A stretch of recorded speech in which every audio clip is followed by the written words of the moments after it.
Llevé el celular de mi hijo a reparar, y el técnico, con la voz temblorosa, me dijo: «Señora, salga de su casa. Ahora». No entendí lo que quería decir. Pero cuando giró la pantalla hacia mí, sentí que el suelo desaparecía bajo mis pies. En ese instante supe que mi vida jamás volvería a ser la misma. Antes de continuar, asegúrate de estar suscrito a Secretos de Mercedes y déjame un me gusta si crees que hay verdades que solo se descubren cuando ya es demasiado tarde. Ahora, escucha mi historia. Mi nombre es Elena Vargas, tengo 64 años y, hasta hace 3 días, creía que mi vida era tranquila, casi predecible.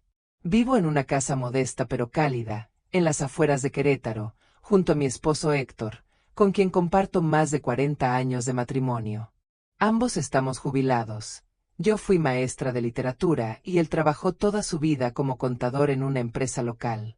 Nuestro único hijo, David, se casó hace 6 años con Camila, una joven encantadora, inteligente y de modales suaves, o al menos, eso pensé durante mucho tiempo. Camila siempre supo ganarse mi cariño. Era educada, servicial, y solía traerme flores cuando venía de visita.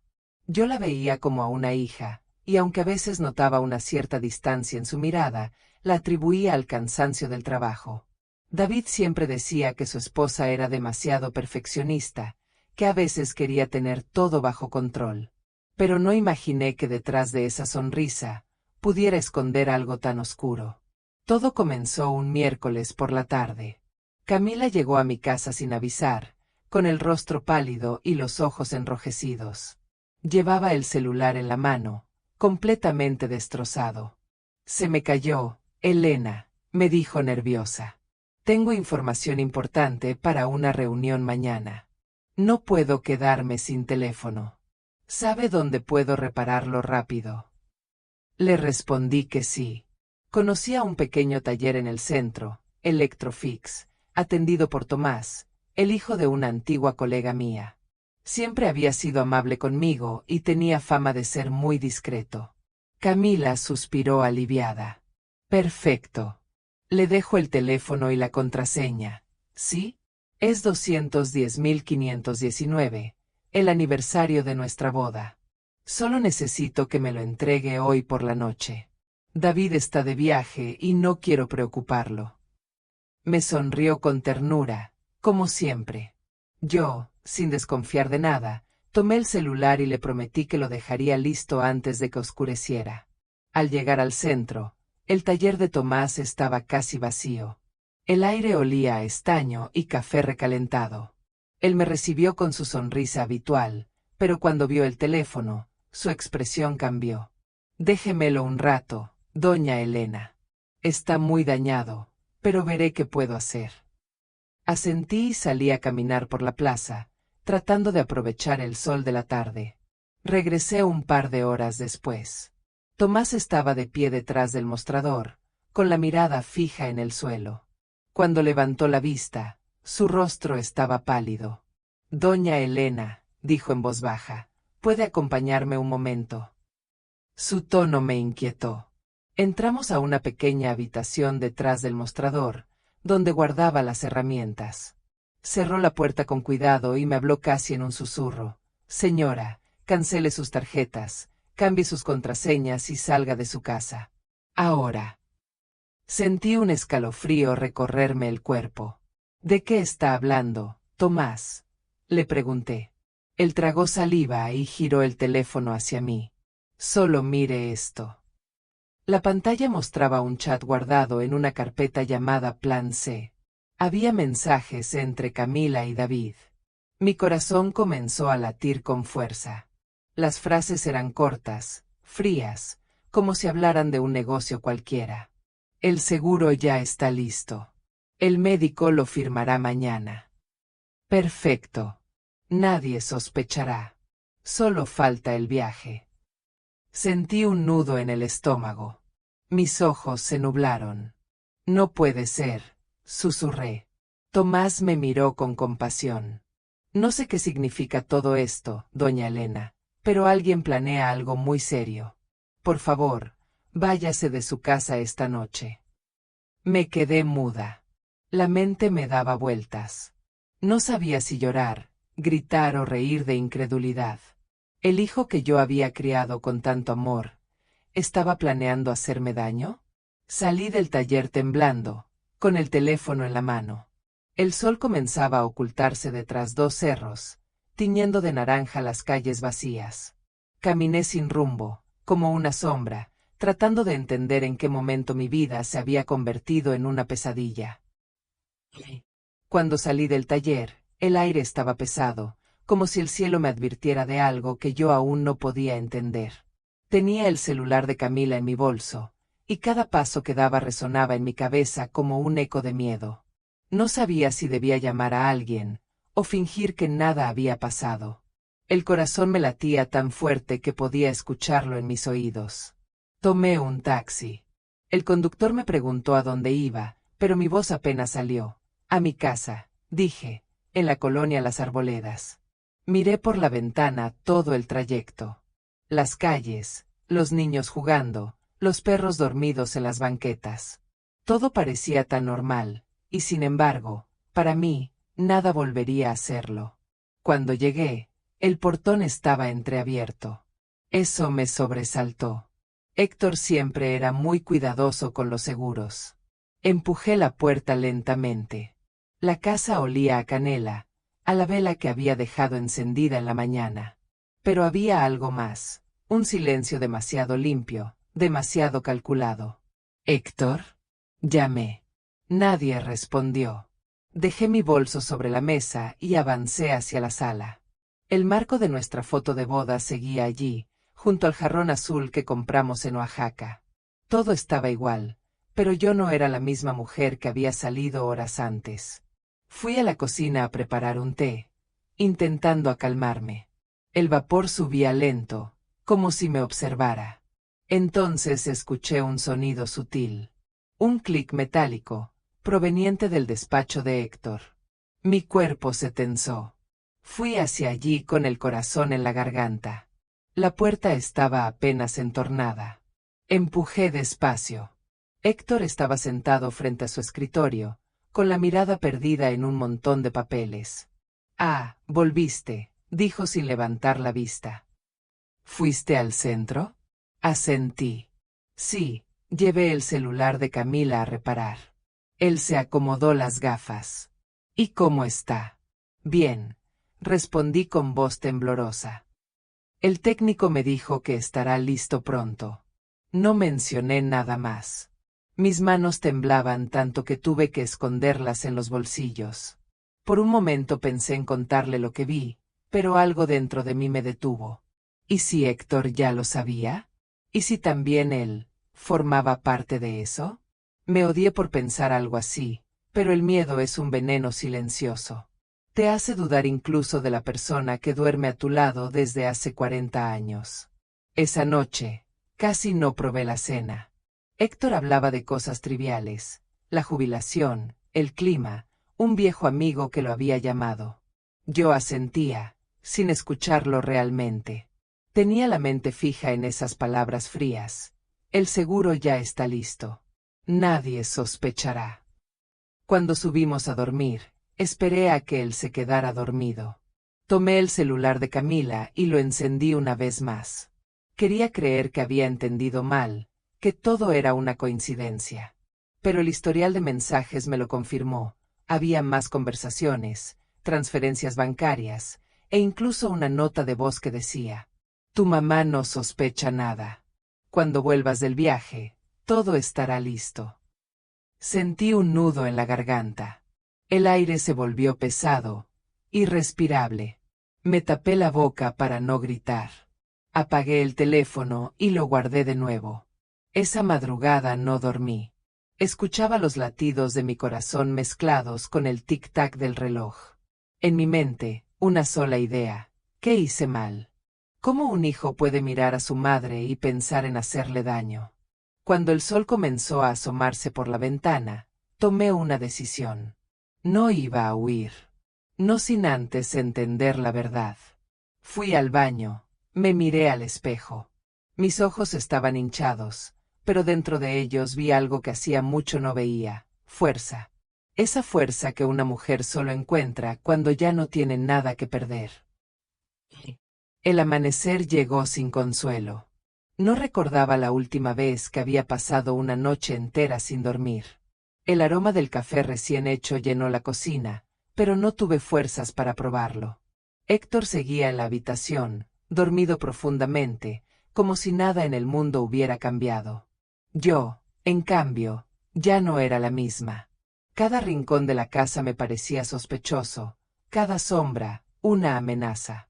Caminé por el pasillo con los pies descalzos, buscando algo que me devolviera la calma. Abrí las cortinas. El sol de la mañana iluminó las fotografías familiares que colgaban en la pared. David con apenas 5 años, sonriente, con un diente de leche caído; Camila a su lado, en la boda, vestida de blanco, perfecta. Y yo, orgullosa, ingenua. No podía creer que detrás de esas sonrisas se escondiera un plan tan cruel. Tomé el celular de Camila una vez más. Mis manos temblaban, pero necesitaba entenderlo. Volví a leer los mensajes, uno por uno. Al principio pensé que quizás se trataba de otra persona, de un malentendido. Pero entonces encontré algo que me heló el alma: una foto de mi propia sala, tomada desde adentro, hacía apenas 2 días. Y en la esquina, una sombra. Mi sombra.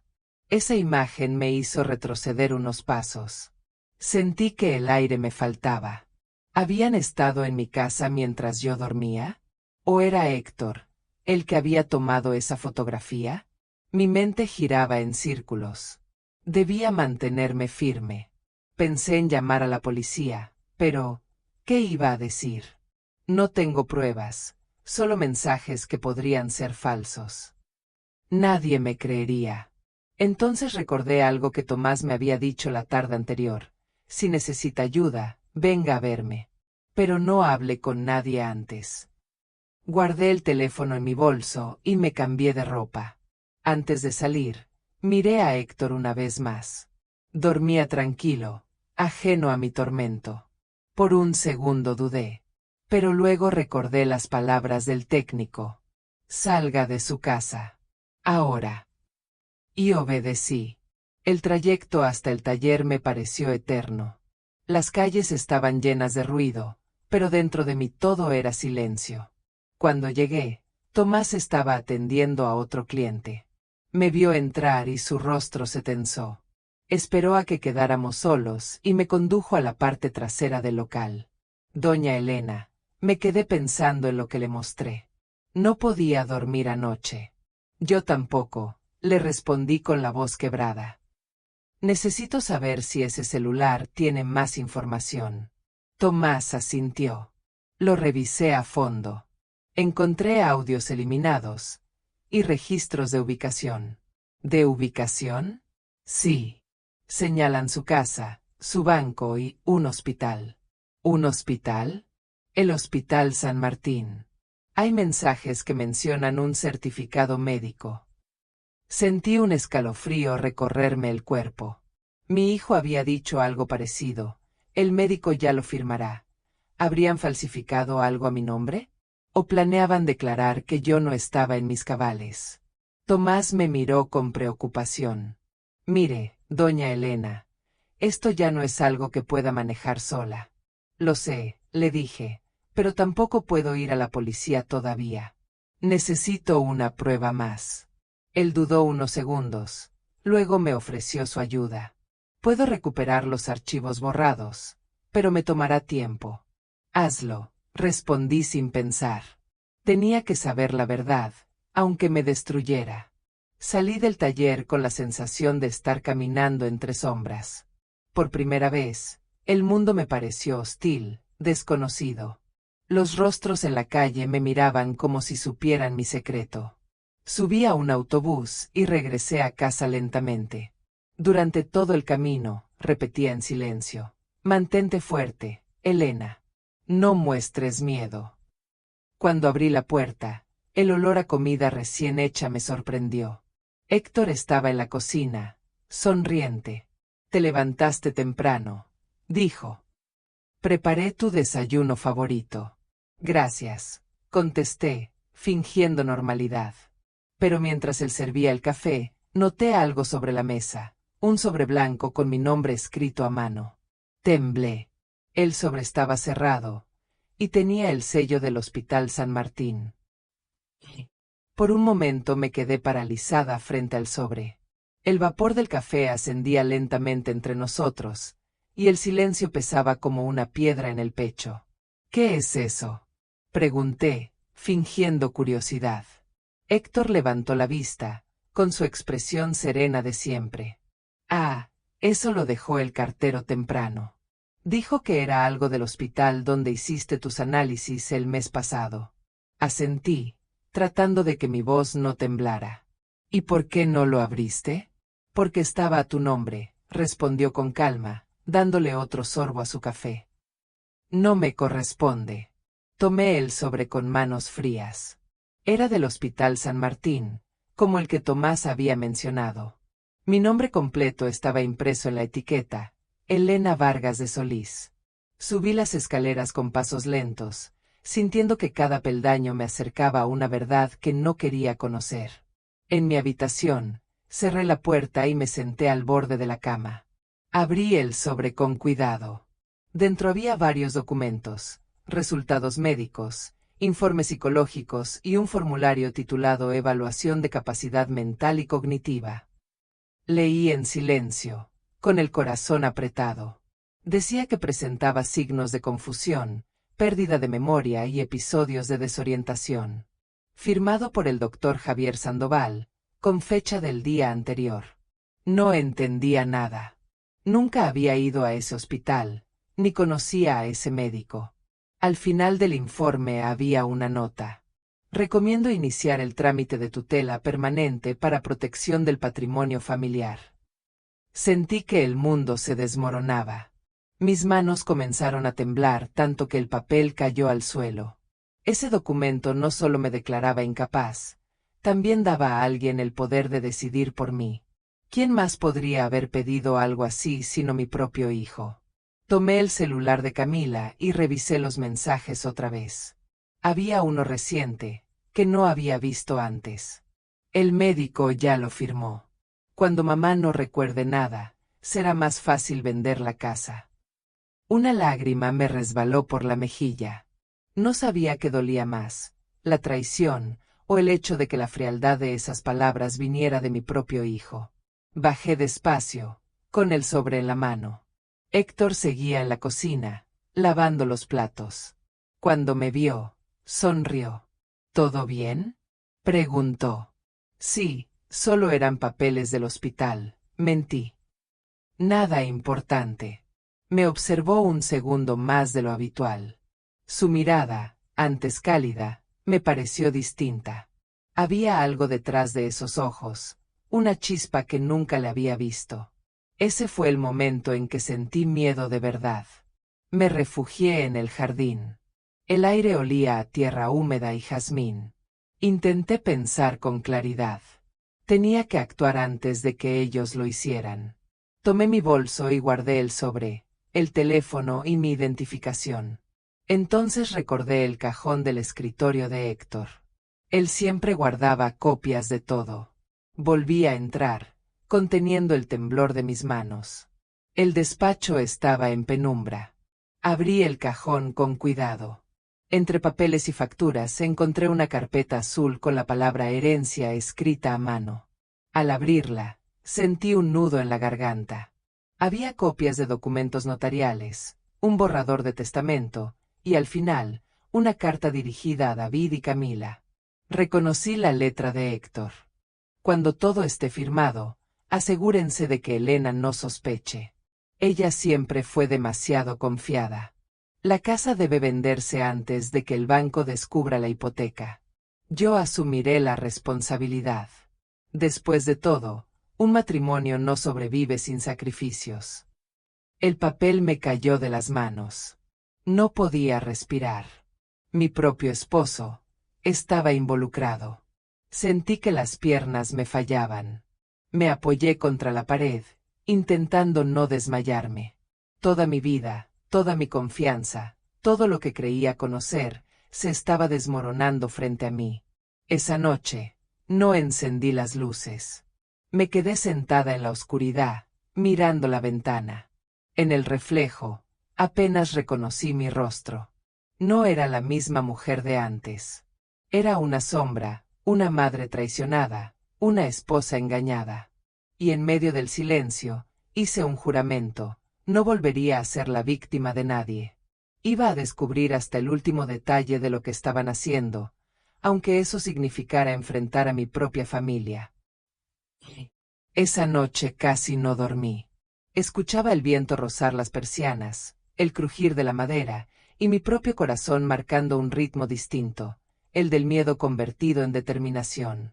Cuando el sol empezó a filtrarse entre las cortinas, ya sabía lo que tenía que hacer.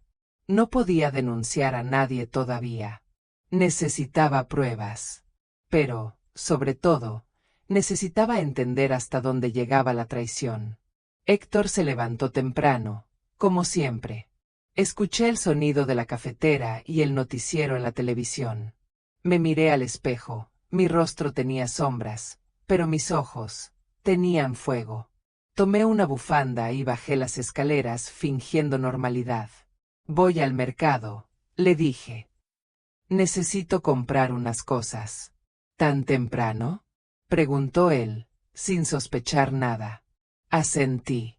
Así evito el calor. Salí de casa con el sobre escondido bajo la chaqueta.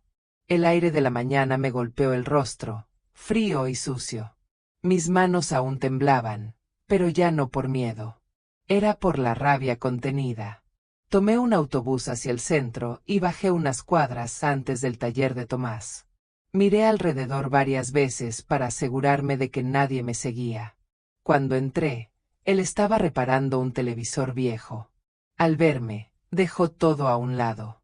Doña Elena, susurró. ¿Qué pasó? Le conté todo: el sobre del hospital, la carta, los documentos falsificados. Tomás me escuchó sin interrumpirme. Cuando terminé, su rostro estaba pálido. Esto es grave, señora. Muy grave. Lo sé, dije. Pero no quiero que la policía actúe todavía. Si denuncio ahora, ellos lo negarán todo. Entonces, ¿qué piensa hacer? Respiré hondo. Voy a fingir que no sé nada. Quiero que crea que sigo siendo la misma mujer ingenua de siempre. ¿Y mientras tanto? Mientras tanto, usted me ayudará a recuperar todos los archivos eliminados del celular. Necesito cada palabra, cada mensaje. Tomás asintió, aunque noté el miedo en su mirada. Tendrá que dejarme el teléfono un par de días. Hágalo. Pero si algo me pasa, entregue todo a las autoridades. Salí del taller con el corazón acelerado. Caminé sin rumbo, intentando no pensar en lo que había leído. Recordé las veces que David venía los domingos a almorzar, cómo me abrazaba al llegar, cómo me decía: mamá, tú no sabes cuánto te admiro. Palabras vacías. Mentiras dulces que ahora me quemaban el alma. De regreso a casa, noté un auto estacionado frente al portón. Vidrios polarizados. Motor apagado. No reconocí la placa. Me quedé quieta unos segundos. Luego abrí el portón como si nada y entré. Héctor estaba en la sala, con el celular en la mano. Al verme, se sobresaltó ligeramente. ¿Ya volviste? Sí, respondí con una sonrisa forzada. El mercado estaba vacío hoy. Él asintió, pero sus ojos no me miraban igual. Había desconfianza. Quizás intuía que algo había cambiado en mí. Y tenía razón. Pasé el resto del día en silencio. Limpié la casa, cociné, escuché música antigua en la radio. Por fuera, todo parecía normal. Pero por dentro, mi mente trabajaba sin descanso. Necesitaba ganar tiempo. Necesitaba una estrategia. Cuando cayó la noche, Héctor dijo que debía salir a pagar unas facturas. Supe que era mentira. Esperé a que el sonido de su coche se perdiera en la calle y subí al despacho. Busqué en los cajones y encontré su computadora portátil. Encendida. Sin contraseña. Era como si el destino me ofreciera una oportunidad. Abrí sus correos. Había decenas de mensajes con David y Camila. Muchos hablaban de dinero. Pero uno, en particular, me hizo contener la respiración. Mañana vendrá el notario. Todo debe firmarse antes de fin de mes. Papá se encargará de que mamá no esté en condiciones de oponerse. Sentí un temblor en las manos. Tomé una foto de la pantalla con mi propio celular. Guardé la computadora tal como la encontré. Bajé lentamente, apagué las luces y me senté en la oscuridad del comedor. El reloj marcaba las 11:30. Afuera, el auto seguía estacionado frente a mi casa. No se había movido en todo el día. En ese momento, lo entendí todo: la vigilancia, los documentos, el silencio de mi esposo. Ellos ya no esperaban que yo descubriera la verdad. Solo esperaban que me rindiera. A la mañana siguiente, me levanté antes del amanecer. El auto frente a mi casa seguía allí, inmóvil, como una sombra vigilante. Corrí las cortinas con cuidado y respiré hondo. Mi cuerpo estaba cansado, pero mi mente, más despierta que nunca. Sabía que no podía seguir esperando. Si ellos pensaban que yo era débil, iban a descubrir lo contrario. Héctor aún dormía. Preparé café como cada mañana, para mantener las apariencias. Pero mientras el agua hervía, escondí en mi bolso los documentos falsificados y el celular que Tomás me había entregado la noche anterior con nuevos archivos recuperados. No había dormido en toda la noche, analizando los mensajes. Los audios confirmaban todo. Planeaban internarme en una clínica bajo el pretexto de una evaluación médica. Mañana la llevamos al doctor Sandoval. Solo firme los papeles, y será cuestión de días. Decía la voz de Camila, fría, calculadora. Cada palabra me atravesaba como un cuchillo. Tomé aire, serví 2 tazas de café e intenté sonreír. Cuando Héctor bajó, me miró con el gesto cansado de siempre. «Dormiste poco», dijo. «Sí, tuve pesadillas», mentí. «Soñé con mi madre». Él me acarició el hombro, fingiendo ternura. Yo solo asentí, observando sus manos. Esas mismas manos que habían firmado mi sentencia sin temblar. Pasamos el desayuno en silencio. Después, él salió diciendo que iría al banco. En cuanto escuché la puerta cerrarse, agarré mi bolso y caminé hacia la parada del autobús. No tenía un plan claro, pero sabía a quién debía ver: Lucía, mi antigua amiga y abogada retirada. Durante años, compartimos el mismo colegio, los mismos secretos de juventud. Si alguien podía ayudarme sin levantar sospechas, era ella. La encontré en su casa, un pequeño lugar lleno de plantas y olor a incienso. Cuando me vio, notó de inmediato que algo no andaba bien. «Elena, ¿qué pasa?», preguntó. Y yo, sin poder contenerlo más, le conté todo. Cada palabra, cada mensaje, cada traición. Lucía escuchó en silencio, sin interrumpirme. Cuando terminé, sus ojos estaban llenos de asombro y rabia. «Eso es un delito grave, Elena. No pueden hacerte eso». «Lo sé. Pero si voy a la policía ahora, dirán que todo es un malentendido. Necesito más pruebas». Ella pensó un momento, luego dijo: «Conozco a alguien en el juzgado. Puedo verificar si ese médico existe y si tu firma fue falsificada. Pero tienes que tener cuidado. Si descubren que estás investigando, podrían adelantarse». Asentí. «Ya no tengo miedo, Lucía. Lo que me queda es dignidad». Pasé el resto del día con ella, planeando. Decidimos que yo regresaría a casa y actuaría con normalidad. Ella revisaría los documentos, mientras Tomás intentaba rastrear el origen de los mensajes. 3 días, me dije. Solo tenía que resistir 3 días más. Al anochecer, volví a casa. El auto seguía allí, pero ahora había otro, más pequeño, estacionado al lado. Mis manos sudaban, pero abrí el portón con naturalidad. Héctor estaba na baranda, lendo o jornal. «¿Todo bien?», preguntó. «Sí», respondí, «pasé el día con Lucía». «¿Lucía la abogada?». Su voz se tensó. «Sí, necesitaba consejos sobre mi pensión», improvisé. Sus ojos me estudiaron, buscando señales de mentira. Yo lo sostuve con calma. Después de unos segundos, él desvió la mirada. Esa noche, mientras fingía dormir, lo escuché hablar por teléfono en el pasillo. Reconocí la voz de David, mi hijo. «Sí, papá», el notario confirmó la cita. «Todo está listo para el viernes». «Bien», respondió Héctor. «Pero asegúrate de que tu madre no salga de casa ese día». Sentí un escalofrío. Viernes. Eso me daba solo 2 días. 2 días para reunir las pruebas, protegerme y enfrentar lo que venía. Cerré los ojos y respiré profundo. No lloré. Ya no quedaban lágrimas. Solo quedaba la fuerza silenciosa de una mujer que sabía demasiado. Me juré a mí misma que, si querían verme caer, tendrían que enfrentar primero a la mujer que los enseñó a levantarse. El viernes amaneció gris. El cielo tenía ese tono apagado que anuncia tormenta, y el aire olía a algo que no sabía explicar, como si el mundo entero estuviera conteniendo la respiración. Me vestí despacio, con mi ropa más sencilla, esa que usaba cuando daba clases. Mientras abotonaba la blusa, mis manos temblaban.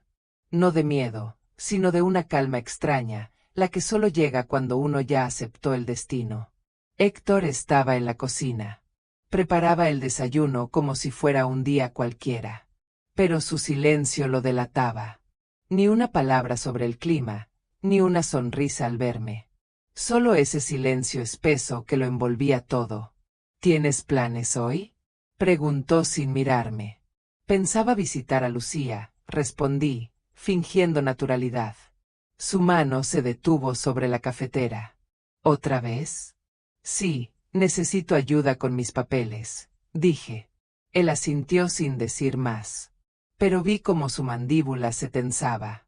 Mientras bebía mi café, observé su reloj. Eran las 9 en punto. Recordé lo que escuché aquella noche: todo debe firmarse antes de fin de mes. Si el notario venía hoy, significaba que en pocas horas, todo estaría consumado.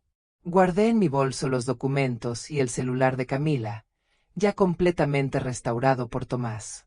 Lucía me había llamado la noche anterior. «Elena, confirmé que el médico existe, pero tu firma en el informe es falsa. Tengo copia del original. Aguanta un poco más». Su voz me dio esperanza, pero también urgencia. Sabía que debía actuar ese mismo día. A las 10, Héctor dijo que iba a salir a resolver unos pendientes. Escuché el motor del coche alejarse. Esperé unos minutos y salí detrás, tomando un taxi hasta el taller de Tomás. Llevaba mi bolso apretado contra el pecho, como si contuviera mi propia vida. Tomás me esperaba. «Doña Elena», lo revisé todo. Los mensajes fueron enviados desde una cuenta clonada, pero el dinero de las transferencias está a nombre de su hijo. «¿De David?», pregunté con un hilo de voz. «Sí. Y hay más. Encontré un contrato de compraventa digital de su casa. Ya tiene la firma escaneada de usted». Sentí las piernas flojas. ¿Cuándo pensaban hacerlo? «Hoy mismo». Salí del taller sin poder hablar. El sol empezaba a abrirse paso entre las nubes, pero para mí, el día seguía oscuro. Caminé hasta una cabina de teléfono pública. No podía usar mi celular, sospechaba que estaba intervenido. Marqué el número de Lucía. «Ven al notario, Elena», me dijo. «Acabo de recibir una copia de los papeles. Están en la oficina del señor Rojas, en la calle Reforma 214. Voy para allá». Tomé otro taxi. En el camino, miraba por la ventana y pensaba en todo lo que había vivido. Mi vida entera se había reducido a ese instante. El amor de madre, la confianza de esposa, la inocencia de una mujer que solo quiso vivir en paz. Todo, destruido por la ambición. Cuando llegué al edificio, el corazón me golpeaba en el pecho. Subí las escaleras con pasos lentos. En la puerta del despacho, reconocí la voz de Héctor. Todo está en orden, licenciado. Mi esposa no vendrá. Está en casa descansando, decía. Lucía salió de una oficina al fondo, con un folder en la mano. Nuestros ojos se cruzaron. Ella me hizo una señal para esperar. El notario Rojas parecía incómodo. Señor Solís, necesito la presencia de su esposa para validar la firma, dijo. Ella no puede venir, respondió Héctor con frialdad. Está bajo tratamiento médico. Fue entonces cuando Lucía irrumpió con voz firme. Eso no es cierto. El silencio se volvió absoluto. Yo entré despacio, sosteniendo el folder que traía conmigo. Héctor se giró, pálido. Elena, ¿qué haces aquí? Vine a recuperar mi nombre, respondí. Puse sobre el escritorio los documentos originales, la carta y el informe falso. El notario miró todo con asombro. Lucía habló con calma. Estas firmas son falsificadas. El hospital lo confirmó. El señor Solís y su hijo David están intentando cometer fraude patrimonial. Héctor intentó hablar, pero su voz se quebró. Yo lo miré a los ojos, sin lágrimas. Solo con esa calma que nace cuando el dolor ya nos sorprende. El notario se levantó de su silla, claramente perturbado. Lucía llamó discretamente a un contacto en el juzgado. Yo apenas podía respirar. Por dentro, algo se rompía, pero al mismo tiempo, algo en mí despertaba. Ese día comprendí que hay traiciones que no se gritan. Se enfrentan en silencio, con la frente en alto. Y mientras la policía llegaba al edificio, solo pensé en una cosa, mi hijo. No en el criminal en que se había convertido, sino en el niño que alguna vez me tomó la mano para cruzar la calle. Y supe que lo amaría siempre, pero nunca volvería a perdonarlo. Cuando la policía llegó, todo ocurrió tan rápido que apenas tuve tiempo de reaccionar. Recuerdo los pasos en el pasillo, el sonido de los papeles al caer, y la mirada de Héctor, perdida, derrotada. Lucía me tomó del brazo para que no temblara, pero yo no sentía miedo. Lo que sentía era algo mucho más frío, la tristeza de saber que el amor también puede convertirse en un arma. El notario Rojas confirmó que los documentos eran falsos. Los agentes revisaron el expediente y se llevaron a Héctor sin resistencia. Mientras lo esposaban, él me miró una última vez. Yo solo quería proteger a David, susurró. Sus palabras me atravesaron el alma. No respondí, porque ya no quedaba nada que decir. Afueras del edificio, la gente se detenía a mirar. Los murmullos llenaban la calle. Yo caminé despacio, con Lucía a mi lado, sosteniendo la carpeta que contenía todo lo que había sido mi vida hasta ese momento. Los años de confianza, de amor, de rutina compartida, se desmoronaban como ceniza entre mis manos. Esa noche, regresé sola a casa. El silencio era tan grande que podía escuchar el crujido de las paredes. Encendí una vela en la mesa, más por costumbre que por necesidad. El aroma del café aún impregnaba el aire. Sobre la silla, quedaba el suéter de Héctor, doblado, esperándolo, como si el tiempo no supiera que ya no iba a volver. Me senté en la sala, frente a la ventana. La lluvia empezó a caer lentamente, golpeando el vidrio con un ritmo triste. Y entonces llegaron las lágrimas. No esas que liberan, sino las que pesan. Las que no tienen sonido, solo un temblor leve en el pecho. Pensé en David.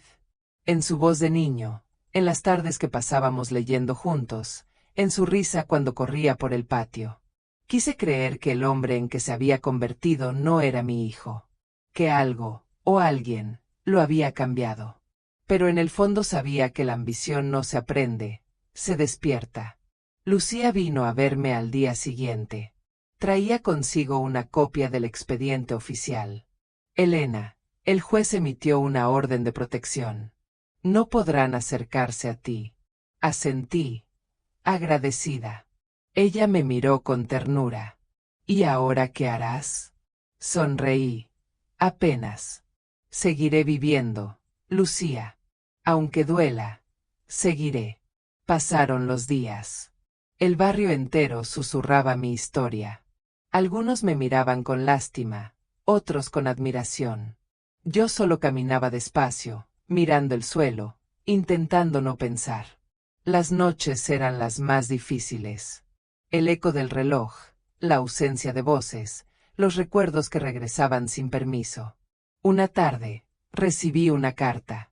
El remitente era la prisión estatal de Querétaro. Era de Héctor. La abrí con manos temblorosas. Dentro, apenas una hoja, con su letra firme. Elena, lo siento. Todo se me fue de las manos. David solo quería ayudarte con la deuda. Yo fui quien llevó la idea demasiado lejos. No lo odies. Al final, el amor también puede destruir. Cerré los ojos. El papel temblaba entre mis dedos. No sabía si creerle, o si simplemente quería creer. Porque, a pesar de todo, una parte de mí aún lo amaba. Y otra parte, solo quería olvidar. Aquella noche, volví a encender la vela. La llama oscilaba suavemente, proyectando mi sombra en la pared. Me observé en ese reflejo y comprendí algo. A veces, sobrevivir no significa vencer, significa seguir respirando, un día más, con el corazón hecho pedazos pero en silencio. Tomé mi cuaderno de notas, el que usaba cuando enseñaba literatura, y escribí una sola frase. La traición no destruye a quien la sufre, destruye a quien la comete. Y por primera vez en mucho tiempo, sentí paz. No una paz alegre, sino esa paz amarga que llega cuando se acepta la verdad. Miré hacia la puerta cerrada y, en voz baja, dije, no me vencieron. Apagué la vela y dejé que la oscuridad llenara la habitación. En ese silencio profundo, supe que el dolor no me definía, porque, al final, mi fuerza interior era lo único que nadie pudo robarme. Los días se fueron volviendo más tranquilos, o quizá yo aprendí a respirar dentro del silencio. Al principio, me costaba levantarme. La casa parecía demasiado grande para una sola persona, y cada objeto tenía un eco del pasado, la taza favorita de Héctor, el libro que David me regaló cuando cumplí 60, las fotos en la repisa. Nada había cambiado, y sin embargo, todo era distinto. Durante semanas evité el espejo. No quería ver a la mujer que el dolor había transformado. Pero una mañana, mientras abría las cortinas, me sorprendió un rayo de sol cayendo justo sobre mi rostro. Y por primera vez en mucho tiempo, sonreí. Había sobrevivido. Eso ya era una victoria. Empecé a caminar cada tarde por el parque del barrio. Las jacarandas estaban en flor, tiñendo el suelo de morado. El olor a tierra mojada me recordaba a mi infancia en San Luis Potosí, cuando todo parecía más simple. Caminaba despacio, observando a la gente, madres con sus hijos, ancianos sentados en las bancas, jóvenes corriendo con auriculares. El mundo seguía girando, indiferente a mis heridas. Y yo, decidí girar con él. Lucía me visitaba seguido. Traía pan dulce y me hablaba de trivialidades, para sacarme del silencio. Una tarde, me propuso algo. Elena, ¿por qué no vuelves a dar clases? Dijo con una sonrisa. Conozco una escuela que necesita voluntarias para alfabetizar adultos. Me quedé pensativa. Yo. No sé si podría. Claro que puedes, respondió. Enseñar siempre fue tu forma de sanar. Esa frase se quedó conmigo. Esa misma noche busqué mi viejo cuaderno de notas. Aún olía a tiza y papel. Lo abrí, y entre las páginas encontré una carta que había escrito años atrás a mis alumnos, cuando me jubilé. Lean, no para escapar de la vida, sino para entenderla. Sonreí. Lucía tenía razón. A veces, el corazón también necesita aprender de nuevo. A la semana siguiente, fui a la escuela comunitaria. El director, un hombre amable llamado Julián, me recibió con calidez. Nos vendría bien su experiencia, doña Elena. Aquí muchos adultos nunca aprendieron a leer. Acepté. No por sentirme útil, sino por sentirme viva. El primer día fue extraño. Mis manos temblaban al escribir en el pizarrón. Pero cuando una mujer mayor, llamada Rosa, logró leer su primera frase, sentí algo que hacía años no sentía: emoción. Era como si el alma se abriera un poco. Cada tarde, después de clase, regresaba a casa con el corazón más ligero. No hablaba con nadie de lo ocurrido. No necesitaba hacerlo.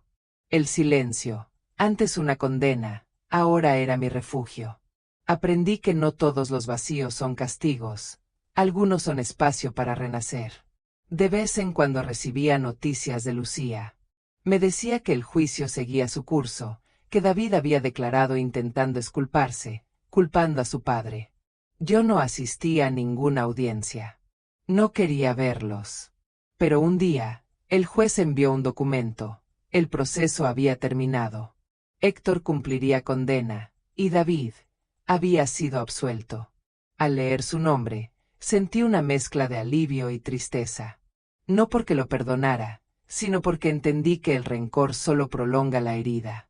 Esa noche encendí una vela y dije en voz baja: no te perdono, pero te dejo ir. El viento sopló fuerte, haciendo temblar la llama, pero no la apagó. Y me vi reflejada en esa luz vacilante, una mujer mayor, sola, pero de pie. Una mujer que perdió casi todo, menos su dignidad. Con el tiempo, empecé a escribir. Pequeños relatos, memorias, fragmentos de mi historia. No para publicar, sino para entender. Porque cuando se escribe, se sana. Y yo tenía mucho que sanar. Una tarde, mientras guardaba mis cuadernos, Rosa, mi alumna, me abrazó. Gracias, maestra. Usted me devolvió la esperanza. Me quedé en silencio. Porque sin saberlo, ella también me la había devuelto a mí. Han pasado ya varios meses desde aquel viernes que cambió mi destino. A veces me parece que todo fue un sueño, uno oscuro, pesado, pero las cicatrices no me dejan olvidar que fue real. Mi vida ahora es distinta, más silenciosa, pero también más mía. Cada mañana abro las ventanas y dejo que el sol entre sin pedir permiso. Escucho los ruidos del barrio, los vendedores ambulantes, los niños camino a la escuela, el perro que siempre ladra al mismo coche. Y pienso que, a pesar de todo, sigo aquí. Sigo respirando. Sigo siendo. Mis días transcurren entre libros, cuadernos y el aroma del café recién hecho. Doy clases 3 veces por semana en la escuela comunitaria, y cada rostro que aprendo a conocer me recuerda por qué vale la pena seguir. Las personas llegan con su propio dolor, sus propias derrotas, y, sin saberlo, me enseñan que la esperanza no desaparece, solo se esconde cuando dejamos de buscarla. Una tarde de mayo, mientras corregía los cuadernos, alguien llamó a mi puerta. Al abrir, me encontré con un mensajero. Una carta para usted, doña Elena. El sobre no tenía remitente. Al ver la letra, supe de quién era. Mi corazón se encogió. Era de David. Me senté en la mesa y la abrí con manos temblorosas. Adentro, una hoja doblada cuidadosamente. Mamá, no espero que me perdones, pero necesito que sepas la verdad. Papá fue quien ideó todo. Yo dudé, quise detenerlo, pero me amenazó con perderlo todo. No tuve el valor de enfrentarlo. Cuando supe que habías descubierto el plan, sentí alivio, porque por fin estabas a salvo. Ojalá algún día puedas recordar al hijo que te amó, y no al hombre en que me convertí. David. Leí la carta una y otra vez. Las palabras me herían y al mismo tiempo me aliviaban. Lloré en silencio, no de tristeza, sino de cansancio. Porque comprendí que el perdón no siempre significa reconciliarse. A veces, significa soltar lo que duele para que deje de doler. Guardé la carta en una caja de madera junto con las fotos antiguas y mi cuaderno de notas. Y me prometí que ese sería mi último recuerdo triste. Desde entonces, he aprendido a vivir sin mirar atrás. No porque haya olvidado, sino porque entendí que la vida no se detiene por los que nos traicionan. Sigue. Y nosotros debemos seguir con ella. A veces me siento en el jardín, bajo el árbol de jacaranda que Héctor plantó hace años. El viento mueve las flores y caen sobre mi regazo, como si la naturaleza quisiera cubrirme de ternura. Cierro los ojos y escucho el sonido de la vida, ese murmullo suave que me recuerda que aún tengo un propósito. Ya no temo a la soledad. La he convertido en mi aliada. En su silencio, descubrí la voz que había callado durante tantos años, la mía. Y ahora entiendo que la verdadera fuerza no está en evitar el dolor, sino en atravesarlo con dignidad. Que una mujer puede perderlo todo, menos su coraje. Y que, incluso cuando la familia te traiciona, siempre hay una parte de ti que puede volver a florecer. Quizá algún día David vuelva a tocar mi puerta. No sé si lo abrazaré o si solo lo miraré en silencio. Pero sí sé que, cuando ese día llegue, mi corazón estará en paz. Porque ya aprendí que la justicia sin odio también es redención. Levanto la vista al cielo, que ahora se tiñe de un dorado cálido, y susurro una oración. Gracias, vida, por no quitarme la oportunidad de empezar de nuevo. Y mientras el sol se esconde detrás del cerro, dejo que el silencio me envuelva, suave, sin miedo. Porque en ese silencio, finalmente, me encontré. Si esta historia te conmovió, suscríbete y deja tu me gusta. Seguiré compartiendo historias de mujeres que encontraron su voz, cuando todos creían que ya era tarde. Y cuéntame en los comentarios desde qué ciudad me estás escuchando. Me emociona saber hasta dónde llegan nuestras voces.